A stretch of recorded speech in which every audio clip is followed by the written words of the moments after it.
Hello and namaskar viewers. I am Sanjeev Pandya welcoming you to this week's edition of the Tax Talk with AJ Kumar of Science CPS Services. The show is brought to you by Science CPS Services, a full-fledged, complete professional accounting firm located multiple locations in the state of New Jersey, and they can assist you with your personal taxes or even corporate taxes. If you have a small to mid-sized to large-sized business, they can help you out with corporate taxes as well. And that's a Science CPS Services. They believe doing taxes right. They can be reached at 908-380-6876 or visit their website, sciencecpsservices.com. Every week, we bring you this show with the expertise of Mr. AJ Kumar of Science CPS Services. He guides us and he advises us on all the tax related matters. So with that note, I'd like to welcome Mr. AJ Kumar. So good to have you in the show. Thank you, Sanjeevji. Thank you for the kind introduction. You're very welcome. So now we are almost at the end of March, and now corporate filing is done March 15th. Whoever didn't want to file the entire return, their extensions are done. And now focus is on the personal tax returns that's due on April 15th, correct? So now here I'm leading this conversation into the topic of the show is that, okay, a lot of people do wait till last minute to file their taxes because they are thinking, oh, if I have to pay to IRS, why would I file early? And some people just wait and wait, even if they are getting refund, they wait till April 15 to have their taxes filed. Whatever it is, it's your prerogative. But today we're going to find out from Mr. AJ Kumar, are there any benefits of filing taxes soon as possible? One may think, okay, we're filing taxes earlier, that's it. But there are benefits, and we're going to find out from Mr. AJ, what are those benefits? Absolutely, Sanjeevji. Thank you. I'll start by saying the corporate taxes, when we talk about S Corp, LLC, those tax deadline was March 15. If you have a large C corporation, not a flow-through entity for them, or if you have a proprietorship, single member LLC, for them, the tax deadline is still April 15th. So the April 15th deadline is for personal taxes 1040, C corporation 1120 filer, single member LLC, and for all sorts of contributions that you have, especially IRA contribution or 529 contributions, all those contribution deadline is also April 15th. So April 15th is a very, very important tax deadline that we'll see in a couple of weeks. We always advise, Sanjeevji, to file the taxes sooner than later. And we'll give you certain examples, we'll give you certain benefits, but at a high level. The idea is, if you owe money, when you file your taxes, you can always choose a future date for making that payment. Meaning, you can always choose to pay at the very last day, April 15th, to pay the taxes to the government. So just because you're filing now does not mean you have to pay now. If you're getting a refund, why not get it yesterday? Why not get it as soon as possible? Sure. So if you're getting a refund, try to get it ASAP. If you owe the money, you can always choose a future date. It's one last thing to worry about. And then there are a lot of other benefits if you choose to file it sooner. Sure. So, check is in the mail or check is about to receive, a direct deposit about to receive in your in your bank account. That's what it matters. Okay, so these are the benefits. But what I need to know, what exactly considered as an early tax filing? So it's a great question, Sanjeevji. So an early filer typically means people who are filing sooner than later. The government, IRS, decides a date every year. The date is towards the end of January. All the employers have till January 31st to give you your W-2. All the businesses have till January 31st to give you your 1099. All these banks have till January 31st to give you your 1099-R for dividend, for the interest, for all those tax documents. So depending on your tax situation, an early filer could be filing before the end of January. You don't really have to wait till April. But the ideal time is between 15th February and 15th March. By 15th February, you have collected all your W-2s, 1099, dividend, interest, all the documents. And then you have enough time to look at your last year's taxes to compare what changed to this year. You have enough time to go to the accountant. Accountant has enough time to put everything together, and then your refund comes sooner. Not many people file their taxes sooner. So when you have millions of people filing the taxes in the same week, everybody's refund will be delayed. Yes. Because the same system, same number of employees, IRS have to process 1 million as opposed to 100,000 in an earlier week. So if you're filing your taxes sooner, when there is no rush, the accountant can spend more time, you will have better quality return, your refund comparatively comes sooner because there is no processing delay in the early days of filing tax season. So since we are doing this shoot now, and it's already towards March, and try doing it sooner than later. Don't wait till the last day. Don't wait for the second week of April. Try doing it now in the first week of April so you get your refund sooner. Okay, so now, let's say if somebody files taxes early versus someone files taxes late, and obviously, as you mentioned, IRS gets all this tax return. There is a huge influx of tax returns coming in, and their computer system is processing all the tax returns. And now my question to you is about the tax audit. Does it really make a difference somehow that if your tax return is filed earlier, then maybe the chances of that return getting audited less than filing late or something like that? That fact comes from the statistics. A lot of people believe that filing sooner has lesser audit, but I believe it's only because when you're filing sooner, the accountant is spending more time, you are spending more time as opposed to trying to rush it in the last minute when you may miss a document, the accountant may miss a document, Yes, and that creates more missed situation, Yes. missed document, incorrect filing, attracting more audits as opposed to the timing of it. So even though if you look at the statistics, how many audits happen for the taxes that were filed sooner, and you will see, well, if you file sooner, less audit chances. But if you take a step back, it's only less audit chances because the accountant, everybody has invested enough time to get it done right, as opposed to doing it on April 14th, April 15th, Correct. when everybody is just trying to push it out somehow, and then for that point, especially, I really want to bring one important point here for our viewers is that when you go to someone, even that person is CPA, but if it's a single person office and CPA, obviously that person is going to work 18, 20 hours a day to get all the taxes done and everything. So chances are, yes, something that he's going to overlook unintentionally, he's going to miss something and whatnot. What I'm trying to say is that Sai CPA Services, where they have 22 CPAs on hand to assist you with your personal taxes or corporate taxes, and there is a layer of individuals who's going to check on the return. If one person does it, the other person expert is going to check it, another third person is going to check it, and finally it's going to come on AJ's desk, and AJ is going to review it. So chances are there is not going to be anything that missed out, there's not going to be any mistake, and on top of that your tax is going to be done right. But that can be really, really helpful when you file taxes early. You're 100% right, Sanjeevji.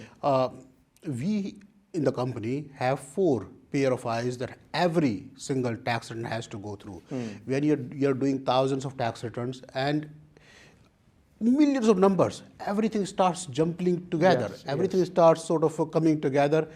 It doesn't matter how smart you are. When people have so many things to do in short amount of time, mistakes can happen. And that's why a good accounting practice, good CPA practice will have multiple people doing the entry, checking the entry, doing the review, and discussing the situation with the client, showing the screen by screen information to the client before the taxes are filed. And you will have more time, even from the professionals, if you're filing it sooner as opposed to going there in the last minute. Okay, so that is interesting. Now let's look in a scenario. All right, that's put in a general perspective here that why you should be filing taxes early. But let's say if there are students who are working to pay to help them to pay college fees and when they are filing taxes, right? Can you share some of the examples of students' tax returns? What is really required, and how does it help them to file taxes early? Absolutely. So, of course, students are on a budget. Most students will get a refund back, because if you are here on F1 visa, if you have not been here long enough, you typically file 1040 NR. So in those cases, you typically avoid state filing. And when you're expecting refund, it's better for you to file it sooner as opposed to later. If you can get the money now, why do you want to wait for getting the money? Why do you want to get in the long line if you have a short line by filing it sooner?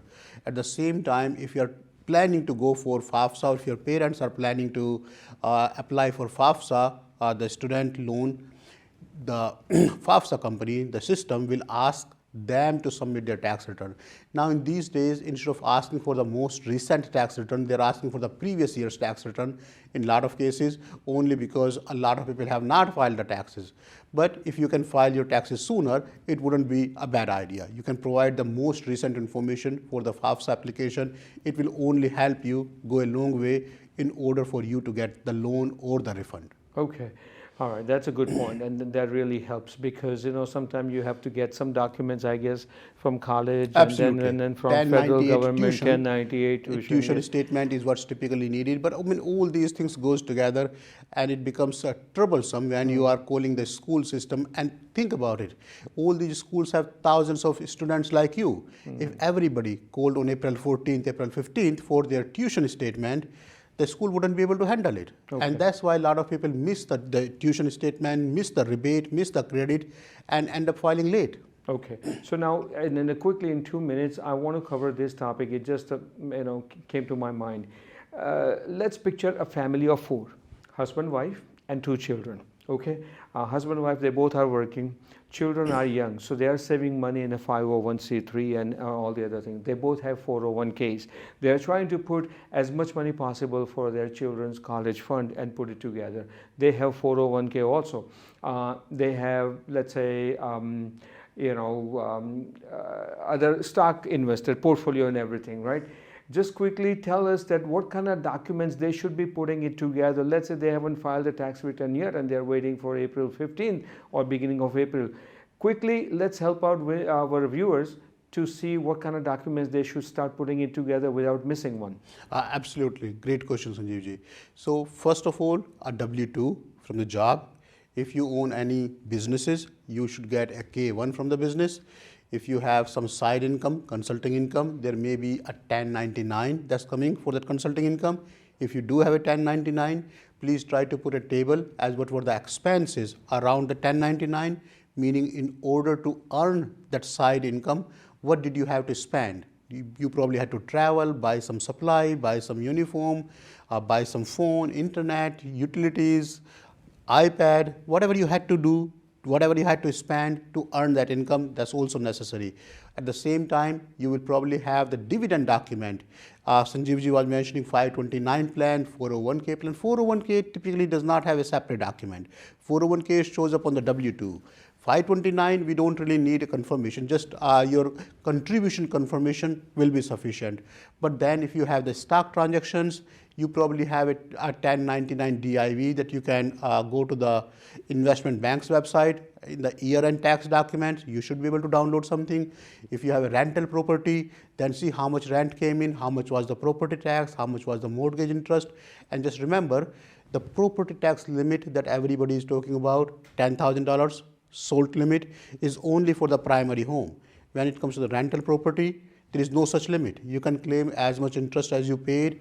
You can claim whatever property tax you paid. So all these documents, and the ideal thing, the best thing, look at your last year's taxes, see what documents you had, and at least try to put all those documents together, or bring all those documents to the accountant's attention and let the accountant or decide what maybe makes between sense. the last year and this year, whatever other investment you made Absolutely. or something. Absolutely. So your suggestions were very helpful, and that's coming from Science CPA Services. We're going to take a short break. When we come back, we're going to start with Science CPA Services, what services they offer, and we're going to continue with our topic. So please stay with us.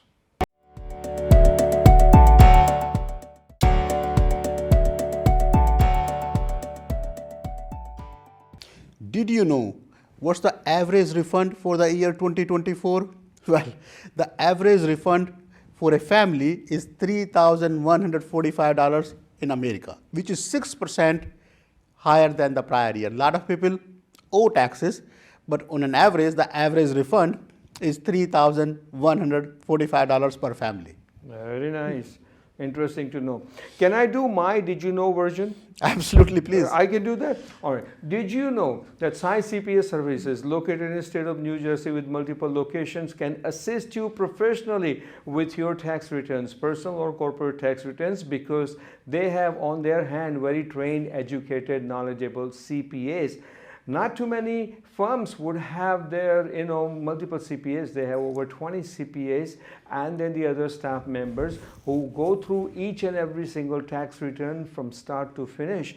And then they make sure your taxes are done right. Refund or paying up money, that's a different thing, but taxes to do right. And plus they can advise you where should you be investing money before the year end, so that way you can save taxes on your tax return. So keep that in the mind, and you can give them a call at 908-380-6876 or visit sciencpaservices.com. And in today's topic, we're discussing that there are benefits of filing taxes earlier. Sooner is better. They always say that. So that's exactly what we are discussing. Now we're going to go into, let's say if someone has a foreign income, someone lives in the US but they have a foreign income, they have a business in outside the USA. What should they do to file their tax return, and that too filing it earlier? Absolutely. Great question, Sanjeevji. So a lot of people in US have connections back home. I mean, we are all first generation. Second generation, we still have properties at home back in India, rental properties, CDs, fixed deposits.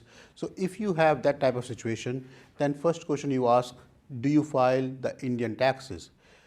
If you're filing the taxes in India, that tax deadline is very different. India works at fiscal year. Their year starts from 1st April, ends on March 31st. So for them, the tax deadline is June end, not April 15th that we have here. So by April 15th, you wouldn't know what taxes you paid, what income you had. You wouldn't have that complete tax return reconciliation from the Indian CA, from the Indian accountant while you are here. So in those cases, especially if you are filing the Indian tax return, it may make sense for you to file the extension. But please remember, extension is for filing the taxes, not for making the tax payment. If you expect to owe more than $1,000, you're expected to pay the taxes with the extension filing before April 15th, not at the time of filing the actual tax return. Take an example, Sanjeevji. Let's say if somebody sold a property in India. Now they're expecting capital gain because they had purchased it or inherited it. Now they sold it.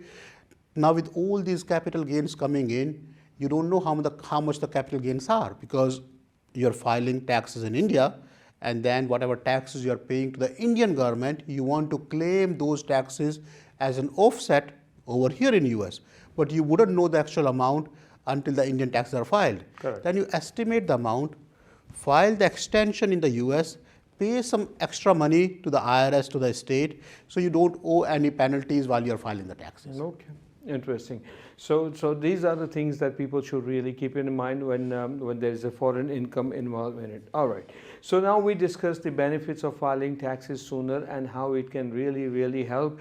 And also for the future, once you file a tax return, chances are that your tax return, chances for that return to get audited is a little less than filing your tax return at the last moment, because people do tend to miss or forget something really important in that kind. Now moving on to these things, filing taxes sooner for personal is better, but at the same time for corporation is also better? Absolutely, the same principle applies. We just have to remember the corporation is a general word. There are S corporation and there are C corporation. And sometimes people refer a corporation even to the LLCs. So if you have a flow-through entity, S corporation or LLC, that tax deadline was March 15th. If you filed an extension for your flow-through entity, if you filed an extension for your S corporation or the LLC, you cannot file your personal taxes until that business tax is filed first. The business is a flow-through entity. A K1 document similar to W2 will come from the business tax return, which gets included on your personal tax return. So if your business, a flow-through entity, an LLC or S Corp is not filed yet, you cannot file your personal taxes. So ask the accountant who filed the extension, ask for a timeline, and if the timeline that they're giving you is after April 15th, then please go ahead, file the extension for your personal taxes so you don't have any delays over there. Okay, good point. So now here's a scenario for corporate taxes, right? If the owner realizes that they don't have the receipts required to file the tax return, and they don't have enough documents, they are still waiting for it. What should they do in that situation? Well, the rule is all the receipts needs to be contemporaneous in nature. You have to have the receipts at the time of filing. You cannot really say, I spent the money, if the need be, I can get the receipt. That's not how it's supposed to work. But if you don't have all the paperwork, try to estimate as best as you can, file the extension, pay whatever you owe, and then you have some time, you have enough time to find the receipts, find the proper bank statements, do the proper reconciliation, decide how much income you had, what K1 you have, what other documents you have for your personal filing, and then do the right filing. In the worst case scenario, let's say you tried all the best possible option. You called the IRS, you called your employer, you called everybody in the world, and you don't have the W-2. You don't have a document that you need. Then IRS advises that you file based on the best estimate. Whatever best estimate you have, use the best estimate. Or use a last pay stub. You can use the last pay stub, except certain taxes may not be there. Yes. So- but at least when they say you Absolutely. the best estimate. Absolutely. So Right. use the best estimate. You base it based on last pay stub or some sort of calculation, so you can clearly show this is my best estimate and this is how I calculated the best estimate. So nobody is saying that you made up the numbers. Okay. Now, making up the numbers or making the things and whatnot, that leads me to a question. What if someone has unexpected life events in their life, and then it has to do with the taxes also? Absolutely. A lot of time things changes. Fortunately, unfortunately, things happen. Let's say, for example, if a taxpayer happens to pass away, the spouse still has the right to file married filing jointly in the year of passing away. For next 2 years, as long as there is a dependent, she can file qualified spouse, which gives the same benefit as the married filing joint. So just be cognizant about it. There will be things that you cannot control. Do the best. Find an accountant, find somebody who can help you, guide you through this difficult time, through this. And it could be good also, Sanjeev ji. Sometimes people inherit money. I mean, I have a lot of clients, oh, my dad in India, my mom in India, and this is what happened. She passed away and I have a property now suddenly. What do I do? Well, now you have FBAR filing obligation, FATCA filing obligation. You have to report if the value of the property is above certain amount, more than $150,000, give or take 1 crore rupees. You have to report that property. There is no taxes around it. You don't really pay any taxes at the time of inheritance, but you have to report it to the government. So tomorrow, when you sell this property and you want to bring this money back here, you can say, remember, I told you for the last 3 years, I have been telling you I have this property, I inherited this property. So disclosing, reporting requirement is there as opposed to making the tax payment. You make the tax payment when you sell the property as opposed to when you inherit the property. Okay, all right. So that's unexpected life events, and there are that's obviously a family events or whatnot. Let's say talk about unexpected event. Someone has been putting money into traditional IRA, 401k, right, which is not taxable. But then during the year, when they switch, for some reason they decide to switch to Roth IRA, which is a taxable. What kind of advice would you give it to them? So a lot of people do that. So the right time to have this rollover from a pre-tax account to a post-tax account, so you have a mix of pre-tax and post-tax at the time of retirement, is the year when you are not making a lot of money. So the US system is a ladder-based system, meaning lower money you make, you have 10% taxes, and the highest tax rate could be 37%. So if you have consistently, if you are making $500,000 and you are in, say, 32% tax bracket, then in 1 year you left the job and you want to take a step back and relax and not work. That year you have $50,000 of income. that year where you have much lesser income is the year when you want to consider a rollover from a pre-tax account to a post-tax account. So you got the benefit at 37%, and in the rollover year, you will end up paying 10%, 12% taxes, and have the money, the post-tax money, being converted into a post-tax account. All right. So okay. So filing taxes sooner for your personal taxes as well as corporate taxes. That's what we discussed in this show. As we have 2 minutes to go into it now, let's talk about late payment penalties. Absolutely. So late payment penalties and late filing penalties can be very high. It depends on how much you owe, and if the late payment, the total payments are under 80%, if the total payments that you made are under 80% of the total tax liability that you should have paid, then you have underpayment penalties. It also depends on where the income is coming from. If you have the income coming from K1, a flow-through, S Corporation LLC, then you have to consider making quarterly estimated tax payment. So if you have a large liability, it's not just April 15th. You are expected to make that payment throughout the year on a quarterly basis. So estimated tax payments are due on April 15th, June 15th, September 15th, and January 15th. Especially for the small business owners, people who own flow-through LLC, flow-through S Corporation, it's very important to make these 4 quarterly estimated tax payments so they don't end up paying large interest and penalties. Okay, interesting. Now here's one question which happens, I guess, to many people out there. Taxpayer knows that he or she would be paying tax, would be paying to IRS because they paid under taxes. They paid taxes under during the year.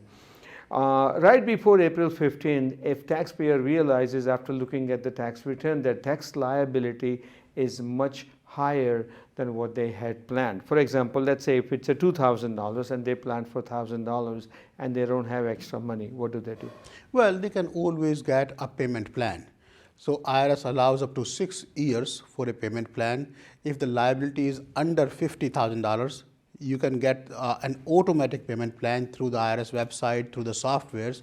If the liability is over 50,000, then you have to go through a different system, and you may be required to file 433-D or 433-F for direct debit or for showing the financial assets you have, but you always have an option.